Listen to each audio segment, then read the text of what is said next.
Beats वाला article में जितने सारे चीज हम लोग देखे हैं वो डिराइवेशन देखने के बाद काफी लोग डर गए होंगे। आपको क्या चीज याद रखना है, जैसे आज की क्लास अगर आप याद रखोगे तो लास्ट क्लास बीट्स के जो पढ़ाए थे उसको भूल भी जाओगे, तो medical entrance JEE main level तक तो काम बन जाएगा। ठीक है, तो let us see facts about, इसके बाद हम लोग इसके न्यूमेरिकल भी करेंगे। बीट्स ये कब होता है? इट अकर्स और it is Audible, it is Audible when two waves of nearly equal frequency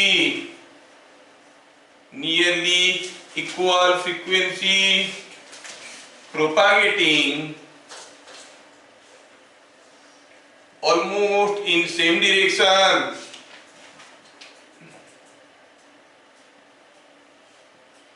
superimpose, ये हम लोग देखे थे। थोड़ा ध्यान से देखना है सब चीजों को, क्योंकि आगे आगे मैं आपको पढ़ाने वाला हूं और बहुत सारी सुपरपोजिशन, जैसे हम पढ़ेंगे अभी क्या बताओ, we read about standing waves, उसमें भी सुपरपोजिशन होगा वेव का, फिर इंटरफेरेंस, उसमें भी सुपरपोजिशन होगा वेव का। लेकिन जब दो वेव आपस में मिल रहे हैं वो बीट्स बनाएंगे कि स्टैंडिंग वेव बनाएंगे कि इंटरफेयर करेंगे कि क्या होगा, वो सारा वो डेफिनेशन के ऊपर डिपेंड करता है।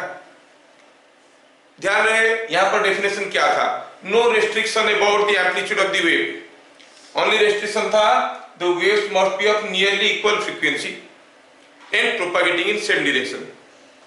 Nearly equal, not exactly equal. Exactly equal हो जाएगा तो नहीं होगा, पर एग्जैक्टली इक्वल होगा, अपोजिट डायरेक्शन होगा, स्टैंडिंग वेव हो जाएगा। सेम डायरेक्शन होगा, इक्वल फ्रीक्वेंसी होगा, लेकिन फेज डिफरेंस रहेगा तो इंटरफेरेंस हो जाएगा। इसलिए कंडीशंस याद रखना बहुत जरूरी है कि कौन से केस में बीट्स होते हैं, कौन से केस में स्टैंडिंग वेव होते हैं, कौन सा केस में इंटरफेरेंस होता है, वो सारा चीज इसलिए डेफिनेशन जानना जरूरी है। तो मैं ध्यान से लिखा हूं, इट इज ऑडिबल, मतलब सुनाई तो तब देता है when there of nearly equal frequency.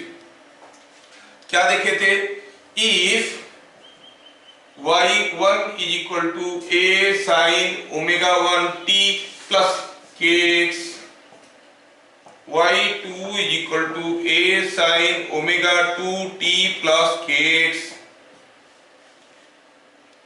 तो हम लोग समराइज किए थे इसे, पहला था जो y नेट था, it was y1 plus y2, इतना ही याद रखना है। वैल्यू इसका क्या था, 2a cos omega 2 minus omega 1 by 2 into t into sin omega 1 plus omega 2 by 2 into t plus kx। ये था इक्वेशन, आपको याद रखना जरूरी है। दूसरा क्या था, दूसरा ये था कि जो मैक्सिमम साउंड होगा वो कौन सा एम्पलीट्यूड को करेस्पॉन्ड करेगा, 2a। अगर इंडिविजुअल सोर्स का एम्पलीट्यूड a है तो जो बीट्स का मैक्सिमम साउंड हो रहा है that will correspond to amplitude 2a। कहने का मतलब हुआ कि अगर एक वेव आ रहा है उसका frequency is sorry intensity is i1, दूसरा का है i2, और मान लो दोनों वेव का फ्रीक्वेंसी i एंड i है, you know frequency is proportional to square of the amplitude, it was half rho omega square a square v। और omega अगर आसपास के हैं, ओमेगा इक्वल नहीं है, आसपास के हैं, तो हम कहेंगे कि omega and omega 2 are almost equal but not exactly equal, almost equal. In that case we will say intensity is proportional to square of the amplitude. तो अगर दोनों वेव का इंटेंसिटी i एंड i है तो resultant wave बनेगा, उसका intensity क्या होगा, प्रोपोर्शनल टू 2a का स्क्वायर, 4i है। रीडिंग, दो साउंड वेव आ रहे हैं, दोनों का इंटेंसिटी i एंड i जो मिल रहे हैं, बीट्स में जो मैक्सिमम साउंड आ रहा है वो कितने का है, 2i नहीं 4i। ठीक है, ध्यान से रखना, ये सब चीजों को ध्यान रखना है। तो हमें समझ में आया कि ये तो रिजल्टेंट वेव के ऊपर जो क्वेश्चन जेई में आ चुका है वो ये है, what will be the frequency of the resultant wave. Frequency of the resultant wave is omega 1 plus omega 2 by t, omega 2 by 2। किस डायरेक्शन में प्रोपागेट करता है, इन द सेम डायरेक्शन। तो हम कहेंगे for resultant wave, for resultant wave omega resultant is equal to omega 1 plus omega 2 by 2। ठीक है,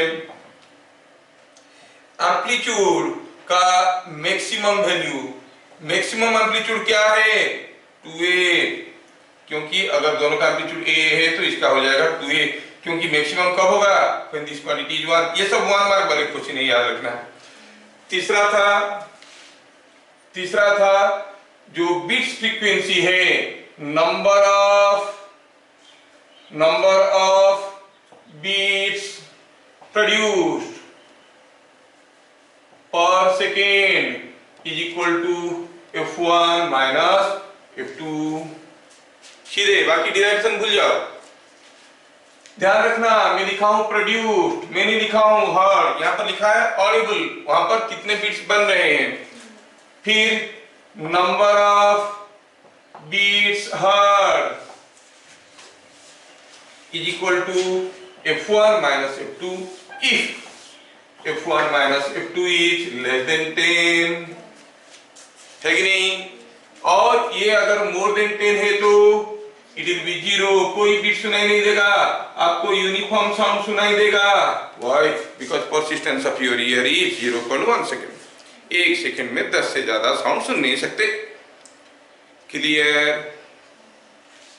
ये सारी चीज देखिए।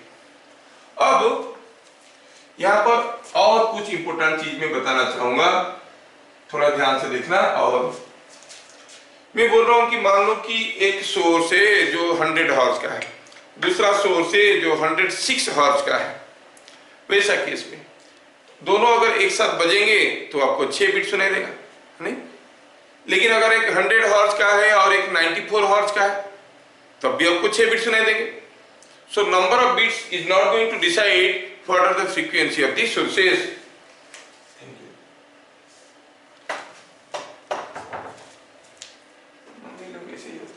अच्छा, तो समझ में आया? दूसरी चीज ये हुआ, सपोज एक फ्रीक्वेंसी 100 हर्ट्ज का है, दूसरा है 105.3 हर्ट्ज, फ्रैक्शन भी तो हो सकता है frequency. Then how many sounds you will hear? 5.3 sounds. अरे 5.3 साउंड्स क्या सुनोगे? या तो साउंड सुनोगे या फिर नहीं सुनोगे। 0.3 सुनने का क्या मतलब होता है? फ्रैक्शनल साउंड तो सुन नहीं पाएंगे। उस केस में how will calculate the number of beats heard, उसको हम लोग अभी ध्यान से देखेंगे। उस चीज को बताता हूं। तो 2 फैक्टर बताया, एक हुआ कि difference in frequency is not going to tell you anything about the frequency of the sources. दूसरा हुआ difference in frequency is a fraction, how to calculate what is the number of beats heard per second. तो यहां तक की चीजें आपको मालूम था। आगे की चीज जो मैं बताने जा रहा हूं उसके लिए मुझे पूरा बोर्ड चाहिए, मैं इसको मिटाऊंगा अभी और यहां से शुरू करूंगा कि if number of the difference in frequency is a fraction तो how many beats will be heard. अच्छा, before I go for that मैं थोड़ा सा यहाँ पे बताना चाहूंगा time period of beats. Time period of beats मतलब gap between two maximum sounds. Maximum sounds कितना होता है? होता है 1/f1 माइनस f2। समझ में आया? ये चीज हो गया, ध्यान रहे, यहां पर लिख दूंगा 1/f1 माइनस f2। दूसरा चीज हुआ, अगर मैं आपको पूछूं टाइम गैप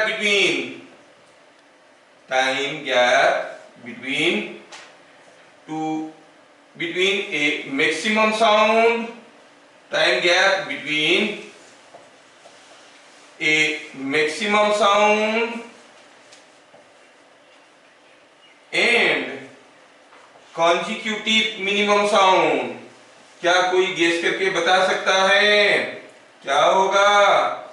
एक मैक्सिमम साउंड और उसके मैक्सिमम होगा, फिर मिनिमम होगा, फिर मैक्सिमम होगा, फिर मिनिमम होगा। मैक्सिमम और मैक्सिमम के बीच में टाइम गैप ये है।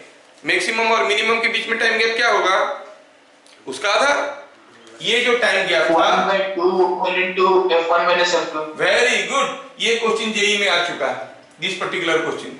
लोग तो बीट्स के ऊपर लाखों क्वेश्चन किए थे लेकिन फंस गए इसमें, तो आंसर आ गया 1/2 f1 minus f2। वो दे देंगे दो ट्यूनिंग पर, एक 100 हर्ट्ज वाला, एक 105 हर्ट्ज वाला, दोनों बजने लगे। बताओ जो बीट्स बना उसका मैक्सिमम साउंड और मिनिमम साउंड के बीच में टाइम गैप कितना है? 1/5 का आधा, 1/10। इधर क्लियर? हाँ, तो ये सारा चीज हम लोग अभी कर लिए। अब हम लोग दो इंपोर्टेंट चीज जो बात करनी थी उसके बारे में बात करने जा रहे हैं। ठीक है, we have understood beats.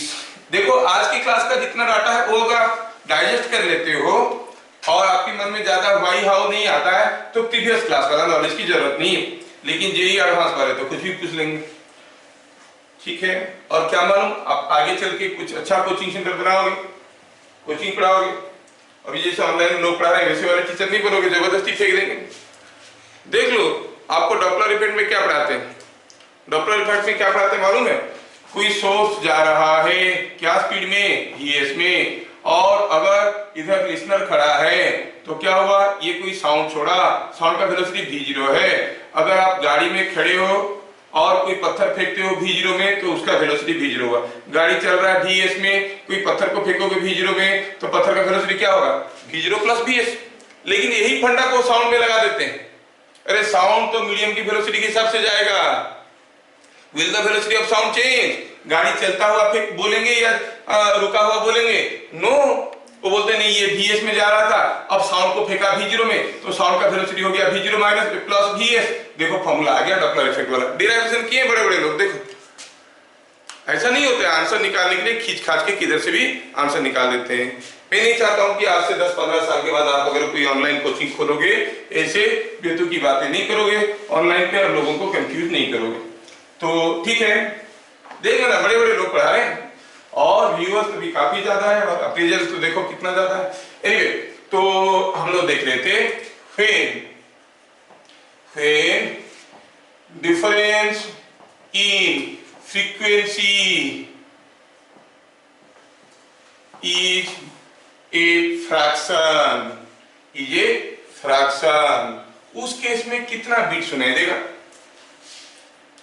Beats frequency का मतलब क्या हुआ, number of beats produced per second और हर्ट पर सेकेंड जो भी है। यहां पर हम जानना चाहते हैं how many beats will be heard per second.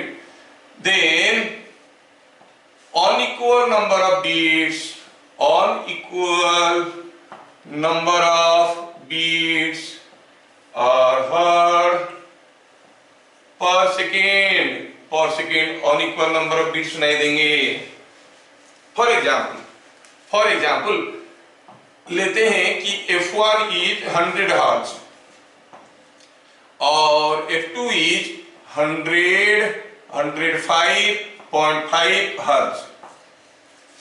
तो how many beats you are going to hear in the first second, second second, third second, fourth second? Let us see. So I write here first second, second second, third second, fourth second, fifth second। First second में difference in frequency is 100 is 5.5। you will hear 5.5 sound। बेवकूफी है, you will hear 5 sound और not hear you will, कोई पूरा sound का आप सुनोगे या फिर नहीं सुनोगे। 0.5 सुनने का क्या मतलब हुआ? नहीं, कुछ चीजें होता है वो बाइनरी में एग्जिस्ट करता है, या तो आप सुने या फिर नहीं सुने। नहीं हम 0.5 सुने, ऐसा नहीं होता है कि नहीं? तो उस केस में क्या होता है, how many beats will be hear heard, जानने के लिए हम देखेंगे डिफरेंस इन फ्रीक्वेंसी 105.5। तो पहला में सुनाई देगा 5, बच जाएगा 0.5। दूसरे में 5.5 डिफरेंस आया और ये 0.5 बाकी था, मिलके सुनाई देगा 6। तीसरे में फिर से 5, चौथे में 6। Are you getting? जो 0.5 बाकी था वो जुड़ गया, उधर का 0.5 इसके साथ जुड़ के आ जाएगा कितना, will hear 6 seconds. Are you getting? Suppose I change the case now. Suppose I say example लेते हैं f1 is 100 hertz and f2 is 102.7 hertz। ठीक है, 102.3 hertz। चलो इसे लेते हैं। Now you see how many beats you are going to hear in the first second, second, third, fourth, fifth, sixth, seventh. हाँ चलिए देखते हैं पहला में क्या सुनाई देगा। डिफरेंस कितना है 2.3। कितना साउंड सुनाई देगा 2 है कि नहीं। नेक्स्ट में इस पे 2 जब सुनाई दिया कितना साउंड बच गया 0.3। दूसरे में सुनाई देगा फिर बनेगा फिर से 2.3 मिल गया 2.3 सुनाई देगा कितना 2.6 बनेगा कितना 2.6 और सुनाई देगा 2 बच जाएगा कितना 0.6। गेटिंग ये 0.6 आया।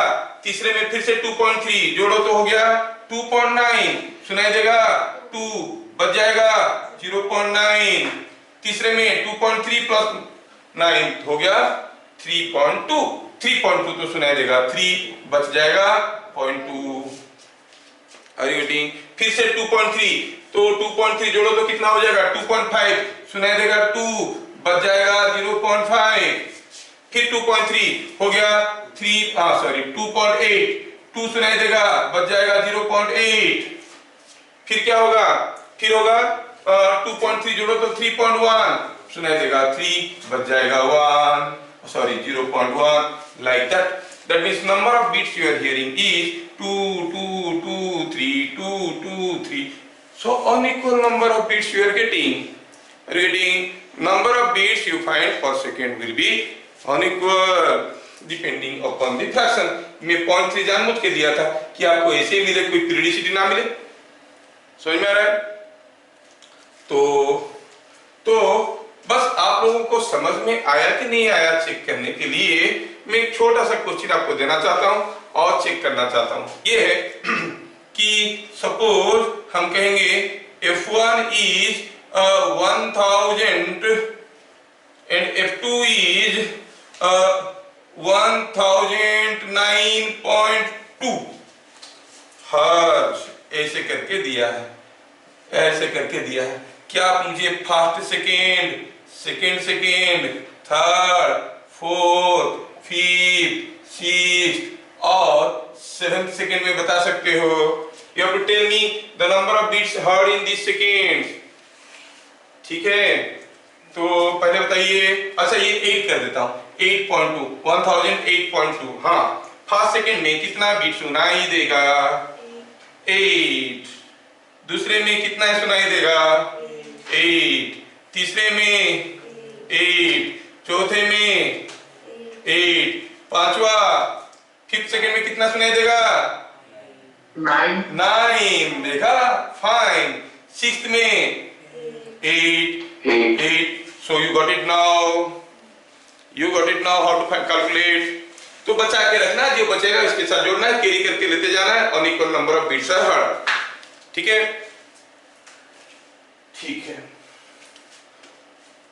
मैं हो सकता है कि और मौका नहीं मिलेगा करने के लिए मैं इसके ऊपर एक क्वेश्चन अभी कर लेता हूं एक क्वेश्चन और आपको बढ़िया समझाने के लिए। Let me do one more question here. So ये अंडरस्टूड अगर फ्रैक्शनल बीट्स डिफरेंस है फ्रीक्वेंसी में तो how we calculate for the number of beats heard. अच्छा ठीक है और यही क्वेश्चन को थोड़ा डिफिकल्ट बनाने के लिए वो कुछ कर सकते हैं है ना।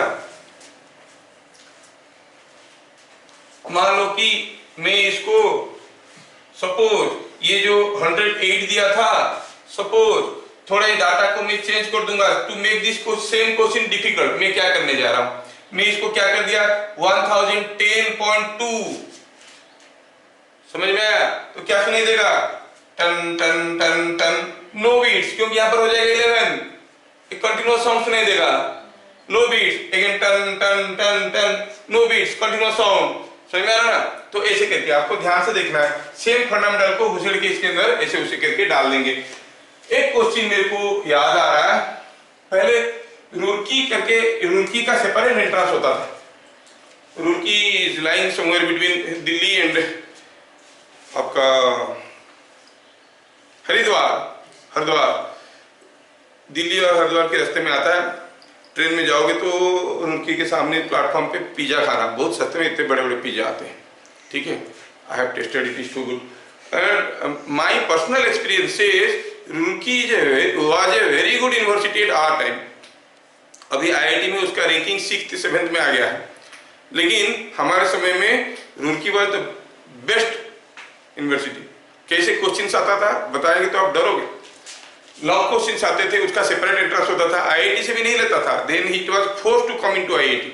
अब वो फैकल्टी बदल गए हैं, इसलिए कॉलेज का ढांचा भी बदल गया है, क्योंकि कॉलेज तो फैकल्टी के ऊपर चलता है। और क्वेश्चन आता था 6 क्वेश्चन, आपको 5 क्वेश्चन करना है। 1 साल की क्वेश्चन में बता रहा हूँ। क्वेश्चन ऐसे था, सब्जेक्टिव क्वेश्चन। एक क्वेश्चन दे दिया, suggest a method to find out the answer, don't find the answer. आपको लिखना है step number 1 calculate this, step number 2 calculate this, step number 3 calculate this. कोई 3 स्टेप में किया है, कोई 6 स्टेप में किया है। सजेस्ट ए मेथड, मतलब इतना खतरनाक क्वेश्चन आते थे। उसी के एंट्रेंस पे क्वेश्चन आपको मैं याद दिला रहा हूँ, ठीक है। एक बर्कलिन सीरीज करके बुक है फिजिक्स का, अगर कहीं से आपको मिल जाएगा तो पक्का देख लेना, बहुत बढ़िया बुक है, ठीक है। और वो रुड़की का प्रीवियस ईयर का क्वेश्चन का सॉल्यूशन बनाया था, ठीक है। ऐसे भी मेरे साथ कुछ दोस्त लोग थे जो रुड़की के पास किए हुए बच्चे थे। जब हम लोग एमटेक कर रहे थे, दे वर टू जीनियस, इतना बढ़िया पढ़ते थे। I am talking about 95। तब तुम लोगों का उम्र करीब करीब 70-80 साल हुआ होगा, क्योंकि उसके बाद मेरे होगे तो फिर पैदा हुए होगे, है ना। अभी तब तो बूढ़े हो गए आप लोग। अच्छा, तो देखते हैं ये जो क्वेश्चन है, ऐसा क्वेश्चन आया था, टू ट्यूनिंग और to sounds of frequencies 110 Hz and 115.6 Hz were sounded together। ध्यान से देखना बेटा, क्वेश्चन मस्त क्वेश्चन है। How many beats are heard in 20 seconds? ये था beat number 1। How many beats, question easy है और आप लोग समझदार हो, एग्जाम के समय में पढ़ने आए हो, तो इसीलिए मैं दे रहा हूं। क्योंकि जो लोग थोड़ा वीक है वो लोग तो छुप गए कहीं जाके, वो लोग तो पढ़ने नहीं आए, उनको अभी रट्टा मारना है कोरोना चीजों को। How many beats are heard in 20th second, see the difference. 20th second में और 20 सेकेंड्स में how many beats are heard, ठीक है। 20 सेकेंड में कितना तो बीट सुनाई देगा, 20वां सेकेंड में कितना बीट्स सुनाई देगा, वो हमें निकालना है। चलिए ठीक है, निकालते हैं, सॉल्यूशन बनाने की कोशिश करते हैं। तो हम देख रहे हैं कि जो डिफरेंस इन फ्रीक्वेंसी है वो कितना है, डिफरेंस इन फ्रीक्वेंसी इज कितना 5.6। This is what is the beat frequency, okay. तो इसका मतलब 1 सेकेंड में 5.6 बीट्स बनते हैं। So 5.6 beats are produced per second. अच्छा, number of beats produced in 20 seconds is equal to 20 into 5.6, है ना। 20 into 5.6 ये कितना हो गया, 112 1120 112 112। सो अगर सपोज ये 112.3 होता, सपोज 112.3 या 4 ऐसे कुछ होता, तो how many beats are heard, fractional sound को तो सुन नहीं पाएंगे, बोलते 112। अब ये तो ऐसे ही होल नंबर आ गया तो बोलेंगे 112, चिंता की कोई बात नहीं है, समझ में आया। तो हम क्या कहेंगे, अगर ये 112 लॉक ही दिया गया, मैं 6 ले लिया बोल के, अगर यहाँ से 20 है तो इसे आएगा, कुछ भी ले लो आ जाएगा। हाँ, इसको अगर 5.6 की जगह 5.61 कर देता तो कुछ फ्रैक्शन आ जाता। अगर मैं इसका फ्रीक्वेंसी को 115.61 ले लेता तो यहाँ पे आपको एक 2 आ जाता, 112.2 आ जाता। तो तो आपको कितने तो बीट सुनाई देते 20 सेकेंड में, तब भी 112, क्योंकि फ्रैक्शनल साउंड आप सुन नहीं पाओगे। इधर क्लियर? ध्यान रखना चीजें बुक में नहीं मिलेंगे आपको।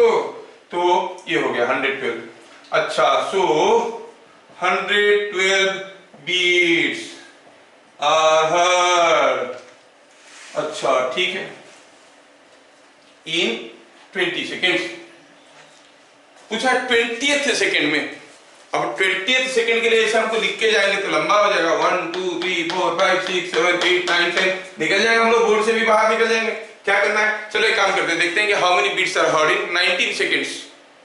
माइनस कर देंगे number of beats heard in 19 seconds, number of beats heard in 20th second, दोनों मालूम है, एक से दूसरे को माइनस कर लो तो number of beats heard in the 20th second हमें पता चल जाएगा। तो क्या कहेंगे, number of beats heard in 19 seconds is equal to, it is 19 into 5.6। मेरा मैथमेटिक्स वीक है, आप लोग जल्दी जल्दी बताओ कितना आ रहा है, how much it is coming. मैं अपना दिमाग में अननेसेसरी लोड नहीं देता हूँ, जब सोचने के लिए इतने सारे बच्चे, हमारे प्यारे बच्चे सामने हैं, तो कितना आएगा 19 into 5.6 106.4। 106.4। देखा, I know how to employ your brain। 106.4। क्या आप में से कोई चालाक बच्चा है जो बोलेगा कि 19 सेकेंड में कितना तो बीट सुनाई देगा? 106। You cannot hear a fractional sound, है कि नहीं? तो हम कहेंगे so 106 beats are heard कितने समय में? in 19 second. तो क्या आप बता सकते हो इन द 20th सेकेंड कितना तो साउंड सुनाई देगा? 112 माइनस 6। यस, 20 सेकेंड में सुनाई दिया 112, 19 सेकेंड में सुनाई दिया 106, तो 20th सेकेंड में 6 बीट्स सुनाई दिया। समझ में आया? thus 6 beats are heard in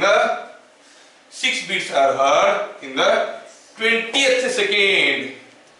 20th second में 6 बीट सुनाई देगा। मजा आ गया आपको? चलिए आगे बढ़ते हैं। 10 10 10 10 10 10 112 minus 106 is equal to 6 beats are heard in 20th second. 20th second, ठीक है, 20th सेकेंड में 6 बीट सुनाई देगा। अब लास्ट आर्टिकल बाकी रहा। थोड़ा जानकारी about tuning forex. Tuning fork के बारे में 2 किस्म की जानकारी लेंगे हम लोग। उनका फंडामेंटल फ्रीक्वेंसी क्या होता है, अभी उनका फंडामेंटल फ्रीक्वेंसी के बारे में देखेंगे हम लोग थोड़ी देर में, after we read about standing wave. अभी तो फिलहाल हम लोग देखेंगे कि how their frequency changes. So some important point about tuning fork.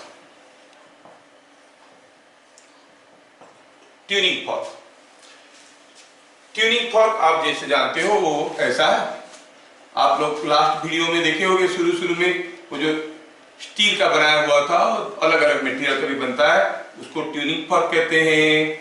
और कोई रबर पेड़ से इसको मार देते हैं और ये वाइब्रेट करने लगता है, तो वाइब्रेट करता है तो टूं साउंड निकालता है। अब ये वाइब्रेट करेगा तो साउंड कहां से निकलेगा? What is sound? Sound is a longitudinal wave in air. तो जब ये वाइब्रेट करता है, यहाँ का एयर को कम ज्यादा, मतलब कभी कंप्रेस करता है, रेडिफाई करता है, कंप्रेस करता है, रेडिफाई करता है, तो एयर डेंस करता है, वो बनता है साउंड। साउंड इससे नहीं निकल रहा है, ये एयर में खलबली क्रिएट कर रहा है ना, तो दैट इज क्रिएटिंग साउंड। पहले भी बता चुका हूं, गिटार से साउंड नहीं निकल रहा है, गिटार का स्ट्रिंग जब वाइब्रेट कर रहा है वो एयर में डिस्टर्बेंस क्रिएट करता है, that disturbance is sensed as sound. मैं आपकी कान के पास से हाथ अगर ऐसे करके ले लूंगा, आपको फसक करके आवाज आएगा, क्या मेरा हाथ से साउंड निकलता है? नो, मेरे हाथ से कोई साउंड नहीं निकलता है, आई क्रिएट सम डिस्टर्बेंस, है ना। हाँ, अगर मैं दोनों हाथ से क्लैपिंग करता हूं तो आप कहोगे yes sound is coming out, समझ में आ रहा ना। लेकिन मैं जब हाथ को ऐसे घुमाता हूं तो कहूंगा कि मेरे हाथ के चलते एयर में कुछ डिस्टर्बेंस हो रहा है और वो डिस्टर्बेंस आपके कान में पहुंचता है, you sense it as a sound. तो यहाँ पर ये जो ट्यूनिंग फॉर्क का ये वाला हिस्सा को क्या कहते हैं? प्रोंग। हम जानते हैं इसको क्या कहते हैं? स्टेम। और इसको हम डिस्कशन कर चुके हैं। जब कोई एक रबर पैड से हम इसको मार देते हैं, ठंग करके मार देते हैं, तो ये वाइब्रेट करता है, इसमें से वाइब्रेट करते करते करते करते वेव से आता है, इधर भी जाता है।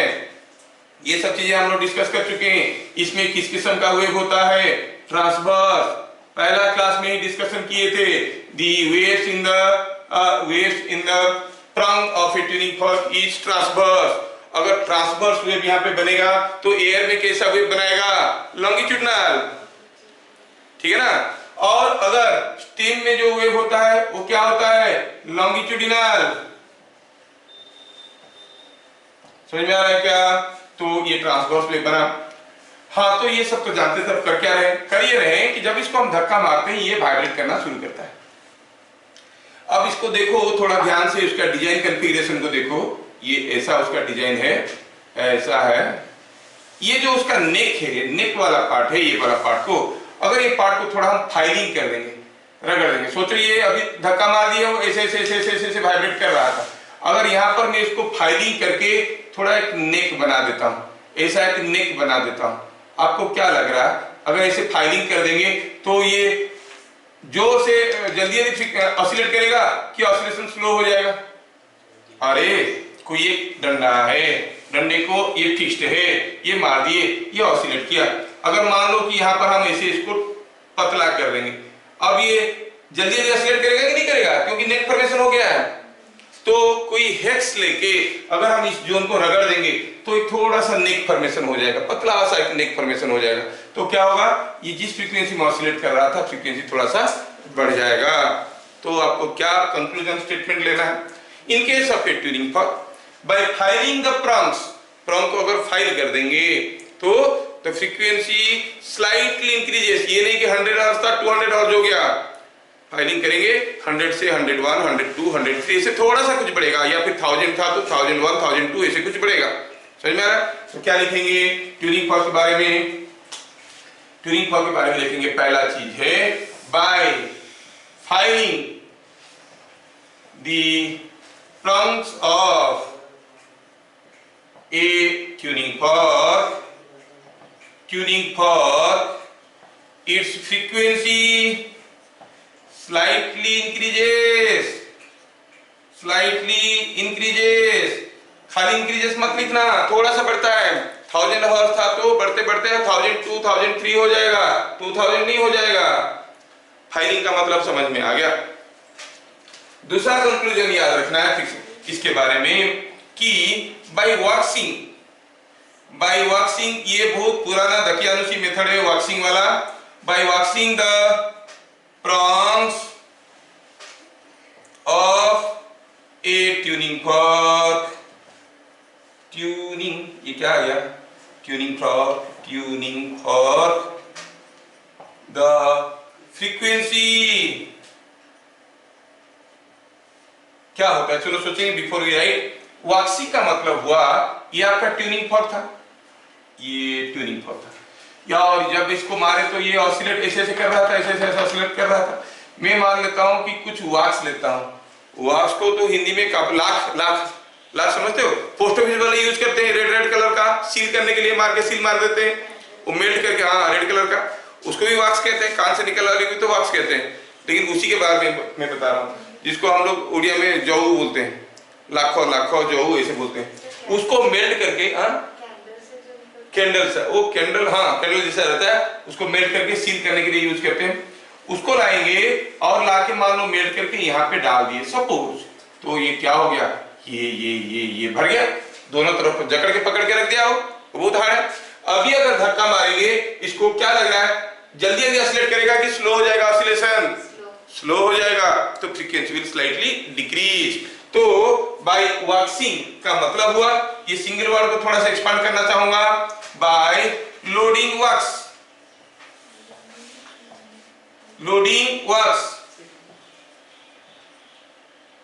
on the prongs of a tuning fork, the frequency slightly decreases.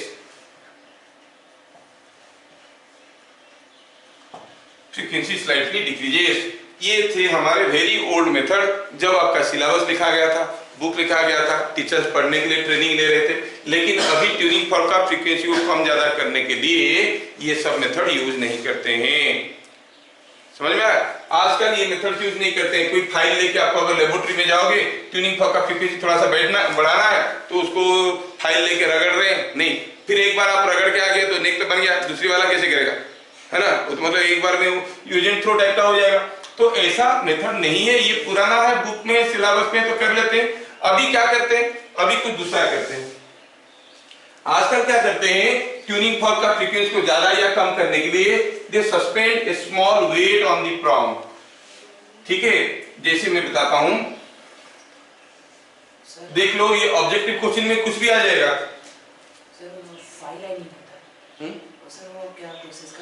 File करना, किसी चीज को फाइल करना मतलब रगड़ना, फाइलिंग। हाँ, एक कोरोगेटेड सरफेस रहेगा, उसके ऊपर रगड़ दोगे तो इसका कलर छोड़ना है। सैंड पेपर लेते हैं, सैंड पेपर से रगड़ दोगे तो you will call it filing. समझ में आ रहा है? तो ये रगड़ना, तो सैंड पेपर से किसी चीज को रगड़ के उसका कलर छोड़ा सकते हैं, फाइलिंग दैट इज कॉल्ड। तो आजकल क्या कहते हैं वो बताना जरूरी है, क्योंकि जेई वालों को तो खुजली रहता है, आप जानते हो कि लेटेस्ट चीजों की पूछते रहते हैं ना। आजकल क्या करते हैं, ट्यूनिंग फॉर्क का फ्रीक्वेंसी बढ़ाना है और घटाना है। तो थोड़ा देखो, ट्यूनिंग फॉर्क मान लो ये वाला है, ये है ट्यूनिंग फॉर्क, ये है ट्यूनिंग फॉर्क, इसका फ्रीक्वेंसी को बढ़ाना है या घटाना है। तो लोग क्या करते हैं बताता हूं, I am not very good at drawing but still I manage. वो क्या करते हैं, सोचो कि ये कोई एक रिंग है, सोचो एक रिंग है, हैवी रिंग है, ठीक है, और रिंग है, रिंग के साथ यहाँ पर कोई एक हैवी मास लगा हुआ है, ये एक मास है, समझ रहे हो? ये एक रिंग है, इसमें एक मास लगा हुआ है, और इस रिंग को फंसाएंगे अंदर से, ऊपर से।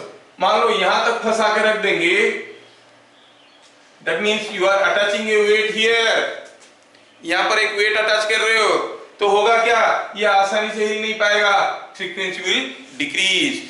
यही रिंग को नीचे ले आएंगे, यहां तक ले आएंगे, फ्रीक्वेंसी विल इंक्रीज। इसको ऊपर नीचे करके आप फ्रीक्वेंसी को कम या ज्यादा कर सकते हो। समझ में आया ना? तो क्या लिखेंगे, बुक में नहीं है बता दिया, क्योंकि जेई वालों को आप जानते हो, नहीं जानते हो, बड़े बदमाश लोग होते हैं, देखते हैं बच्चों को सब कुछ मालूम है कि नहीं, तो हम क्या कहेंगे, तो ये क्या है, एक्स्ट्रा वेट अटैच्ड, ये वाला, ठीक है। तो इसका नाम देंगे एक्स्ट्रा वेट अटैच्ड। मैं दे रहा हूं, बुक में ऐसा नाम नहीं है, कोई ऐसा नाम नहीं है, अपने लिखने के लिए आसान होगा बोल के हम ऐसे नाम दे रहे हैं। क्या लिखेंगे, by bringing the extra weight attached, the frequency slightly increases, bringing the extra weight attached downwards,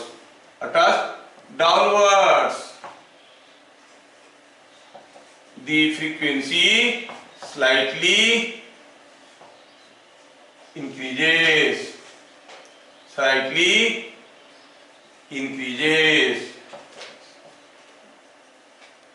थोड़ा ध्यान देना, आपको समझ में आया कि नहीं आया, मैं चेक करूंगा अभी। सपोज हम कहेंगे, just for sake of example, A and B are two similar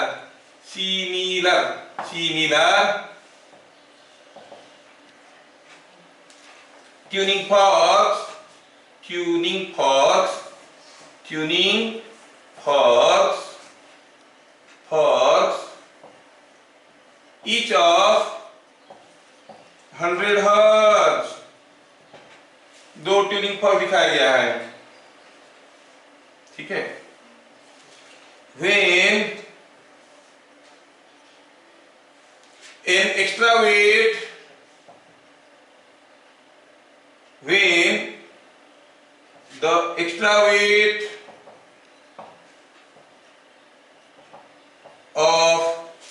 weight of B is moved down 4 beats were heard per second, beats were heard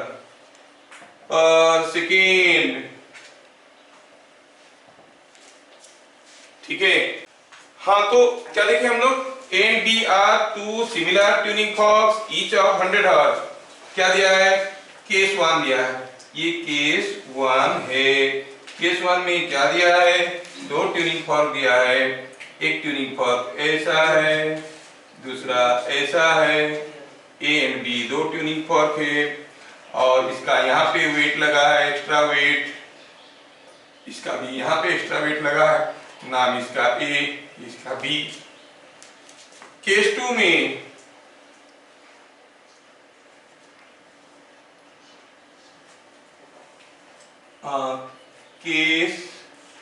case 2 को यहां पर बनाता हूं, केस 2 है। केस 2 में दो ट्यूनिंग फॉर्क फिर से खड़े हैं, बोला कि ऐसा है। फिगर देख के आपको समझ में आना चाहिए, बी है, ये ए है। ए का तो वेट यहां पे लगा था, बी का वेट को थोड़ा नीचे खिसला दिए। Now they are producing 6 beats. Find frequency of B. क्या आप बता सकते हो बी का फ्रीक्वेंसी? फिगर दिया है, केस 1 दिया है, केस 2 दिया है। फिगर को आप थोड़ा ध्यान से देखो, तो फिगर को थोड़ा ध्यान से देखो, ये बन गया है। तो फिगर को देखो थोड़ा, इसमें इस किस्म की क्वेश्चन रेगुलरली आते हैं बीट्स में, जिससे वेरी रेगुलर क्वेश्चन में तो फिगर रिलेटेड दिया हूं, बिना फिगर वाले हम लोग करेंगे। तो इसमें क्या दिया है, दोनों 100 हर्ट्ज के थे, तो बी का जो वेट है, एक्स्ट्रा वेट थोड़ा सा डाउन मूव कर दिए, तो अभी 4 बीट सुनाई दिए, मतलब दोनों का फ्रीक्वेंसी का डिफरेंस है 104। ये तो 100 था, 100 है, अब ये हो सकता है 104 या फिर 96। हमें सोचना है कि बी का फ्रीक्वेंसी क्या होगा। जब एक्स्ट्रा वेट को नीचे लाते हैं, फ्रीक्वेंसी बढ़ जाता है कि घट जाता है? बढ़ जाता है, मतलब बी का फ्रीक्वेंसी अभी होगा 104, इसीलिए ये दिख रहा है। समझ में आ रहा है क्या? तो क्या कहेंगे सॉल्यूशन में, आंसर में क्या लिखेंगे? आंसर में लिखेंगे bye lowering the extra weight attached, frequency of B increases. So when 4 beats are produced, frequency of B must be 104 hertz। समझ में आ गया क्या? समझ में आ गया। तो ये हो गया आज की जमाने का क्वेश्चन। लेकिन आपकी एंट्रेंस में जो क्वेश्चन आते हैं उसको ध्यान से देखना, पक्का एक क्वेश्चन ऐसे आ जाता है अक्सर। दूसरा exam, when tuning forks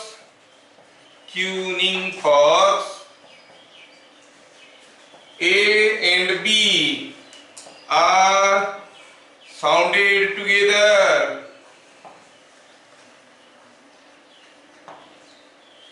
four beats are produced.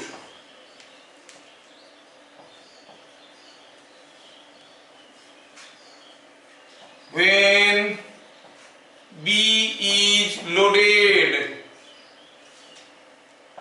works 6 beats, loaded works 6 beats were produced per second. Beats were produced.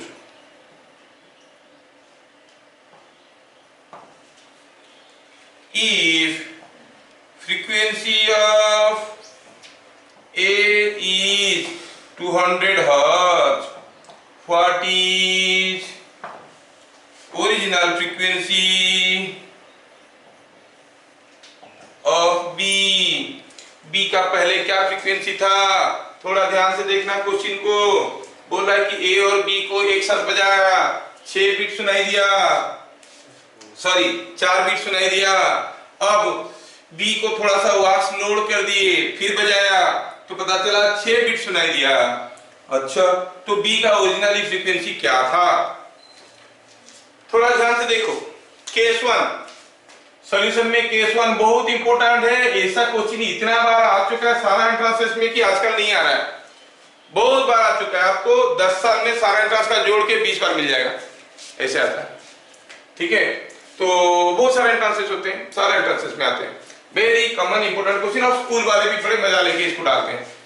तो हुआ यूं है कि इसमें ए और बी बजे, जब ए और बी बजे तो 4 बीट्स सुनाई दिया है। ए का फ्रीक्वेंसी है 200 हर्ट्ज। ए के साथ हम लोग कोई भी छेड़खानी नहीं किए, वो 200 हर्ट्ज है। और दोनों मिलके how many beats are being produced? 4 beats. क्या बता सकते हो बी का क्या फ्रीक्वेंसी है? हो सकता है 204 हर्ट्ज या फिर 196 हर्ट्ज। दोनों ही केस में 4 beats will be produced. Is that okay? Now when you load B with some wax, case 2 की बात चल रहा है। केस 2 में ये हो गया A, ये हो गया B, and B is now loaded with some wax। ठीक है, ये तो अब भी 100 हर्ट्ज है, ये A है, ये A है, ये B है, ये अभी भी 200 हर्ट्ज है। अब इसका कितना है क्या मालूम? अभी इसमें 6 beats are produced, 6 beats are produced. मतलब वो सेकेंड केस में जो बी है उसका फ्रीक्वेंसी क्या हो सकता है? इट में बी 206 और इट में बी 194। समझ में आया क्या? समझ में आया क्या सबको? ये या तो 206 होगा या फिर 194 होगा, लेकिन हम जानते हैं जो भी होगा उससे कम होगा, बिकॉज वॉक्स इज लोडेड। अगर 204 होता तो 206 कैसे हो पाएगा? नहीं, मतलब 196 था, घट के 194 हुआ है। इसका मतलब ओरिजिनल फ्रीक्वेंसी क्या था? 196। This is all a logical question. क्या सबको समझ में आया? हाँ सर। समझ में आ गया ना? तो हम क्या कहेंगे? As by loading works, frequency decreases, therefore original frequency of B must be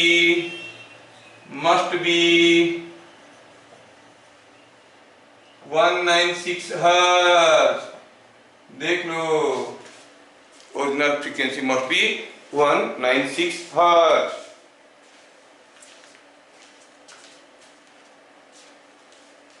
आ गया समझ में? सर उसका इनिशियली 204 होगा और वैक्स डाल के 194 आ गया। 204 से, अच्छा कोई सोच रहा है कि अगर शुरू में वो 204 था, वैक्स लगाने से 194 हो गया, मतलब कितना घट गया? 10, which is around 5%। इतना ज्यादा चेंजेस नहीं आता है, it's slightly changes, 1 horse, 2 horse, 3 horse का चेंजेस आता है। इसलिए तुम्हें बताया सारा चीजों का इंपॉर्टेंस याद रखो। By loading works frequency changes but not that much कि 204 था घट के 194 हो गया, ऐसा नहीं। तो ये हो गया। अब मैं दूसरा क्वेश्चन आपको देना चाहूंगा और आपको बताना है आंसर जो आपको आता है। ठीक है, बीट्स के ऊपर ये बहुत इंपॉर्टेंट क्वेश्चन दे रहा हूं। अच्छा, हुआ यूं है कि 2 सायरन बज रहे हैं, ये दोनों सायरन बज रहे हैं और ये आदमी जो है इधर भाग रहा है से 30 मीटर पर सेकेंड में, और इनका फ्रीक्वेंसी कितना है? इनका फ्रीक्वेंसी है 100 हर्ट्ज। मोटे आवाज में बज रहे हैं 2 सायरन। जब ये आदमी इधर भागेगा, you take velocity of sound is 300 metre per second. अब ये जब आदमी भागेगा तो क्या लिखेंगे? ये ए है, ये B. Man runs from B to A with constant speed,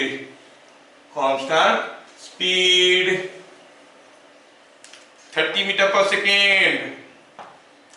What is number of beats? Hertz per second. ये मैं 100 हर्ट्ज की जगह 50 हर्ट्ज कर देता हूं, 50 हर्ट्ज, ठीक है।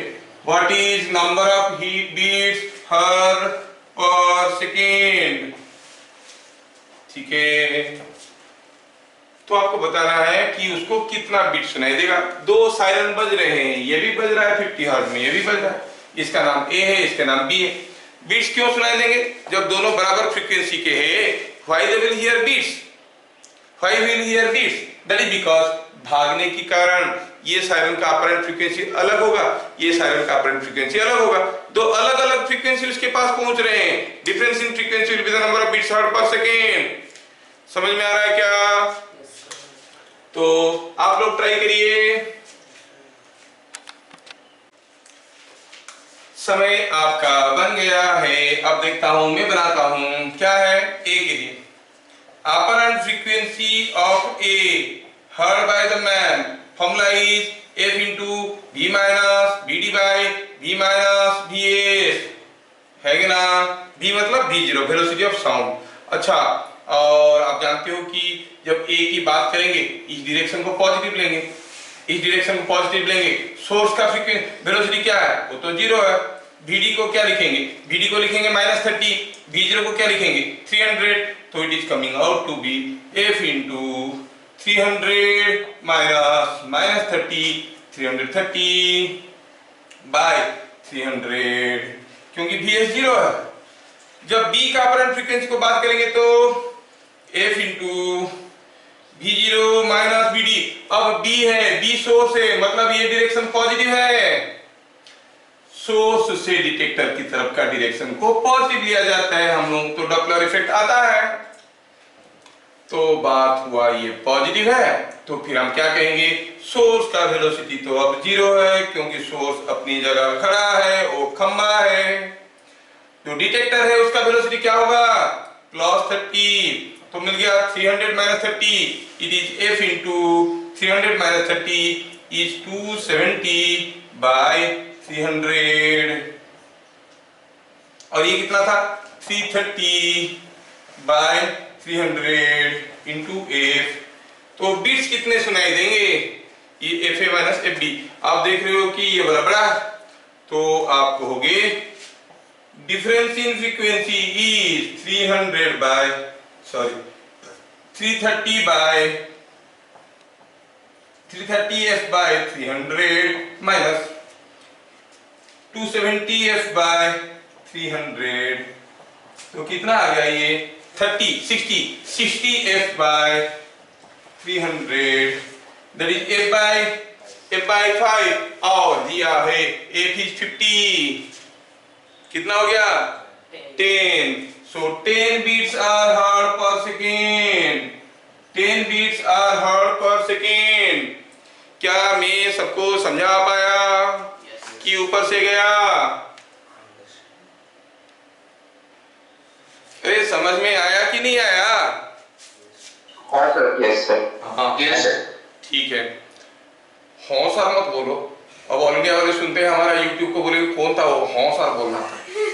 कहाँ का होगा वो? गेस करेंगे, केरला का होगा? नहीं नहीं नहीं, तमिलनाडु का होगा। हाँ सर बोलता है तो वो कलकत्ता का भी हो सकता है ना?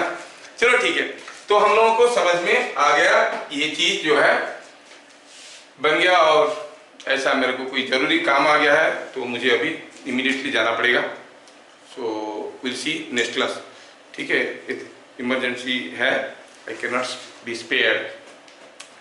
तो बीट्स में आपको खत्म कर दिया। अगले क्लास बड़े इंटरेस्टिंग चैप्टर पढ़ाने वाला हूं, that is standing waves, and we have class at 6:30 tomorrow evening. Standing wave खत्म हुआ, वेव खत्म हो गया। सोचो स्टैंडिंग वेव में आएगा ये ट्यूनिंग फॉर गिटार कैसे बजाते हैं, और जो आपका बिस्किट वाला पॉइंट पॉइंट करता है उसका आवाज कैसे निकलता है, आप ट्रम्पेट कैसे बजाते हो, वो सारे आ जाएंगे स्टर्निंग वेव पे। बड़ा इंटरेस्टिंग चैप्टर है, will enjoy the chapter in the next class. ये एडवर्टाइजमेंट था, फिर मिलते हैं 6:30 में अगले क्लास। तब तक के लिए जय हिंद।